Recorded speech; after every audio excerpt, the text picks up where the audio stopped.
ఎప్పుడొస్తుందిరా job నీకు? 2 సంవత్సరాల నుంచి ఇదే ముచ్చట చెప్తున్నావు. అసలు నీకు జాబ్ చేసే ఉద్దేశం ఉందా లేదా? Loser loser loser. రోయ్, నా ప్రయత్నాలు నేను చేస్తానే ఉన్నా నాన్న. ఏం రాకపోతే ఏం చేయమంటావు నన్ను? ఎప్పుడేదో అంటానే ఉంటావు. రోయ్, ఎవరి మీద కోపం ఎవరి మీద చూపిస్తున్నావురా? నీకు నిజంగా అంత రోషం ఉంటే జాబ్ తెచ్చుకొని చూయించు. నువ్వు ఆగవయ్యా. ఆడు చెప్తుండు కదా, ఆడి ప్రయత్నాలు ఆడు చేస్తుండని. ఒక్క రోజులో అన్నీ అయితాయా? కొంచెం ఓపిక ఉండాలి. లేదు, నాకింక ఓపిక లేదు. నేను మోయలేను వీడిని. నా శక్తి అయిపోయింది. నా వల్ల కాదు. పళ్ళెంలోనికి 3 పూట్ల పుక్యానికి అన్నం వస్తుంటే వీడికి దాని విలువ తెలియట్లేదు. అవన్నీ కాదురా, మాకు బట్టలు కొనడానికి పైసలు ఎక్కడి నుంచి వచ్చినాయి? అప్పు చేసావా? అప్పు చేసావా? అవును నాన్న, అప్పు చేసిన. 3 సంవత్సరాల సంది చేస్తూనే ఉన్నా. సలా నీకు కావాల్సిన ఆన్సర్ వచ్చిందా?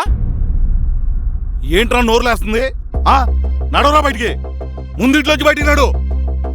ముందు ఉద్యోగం తెచ్చుకొని చేసిన అప్పులు తీర్చి అప్పుడు రా ఇంటికి. ఏ ఆగవయ్యా, పొమ్మంటే ఆడెట్టిపోతాడు.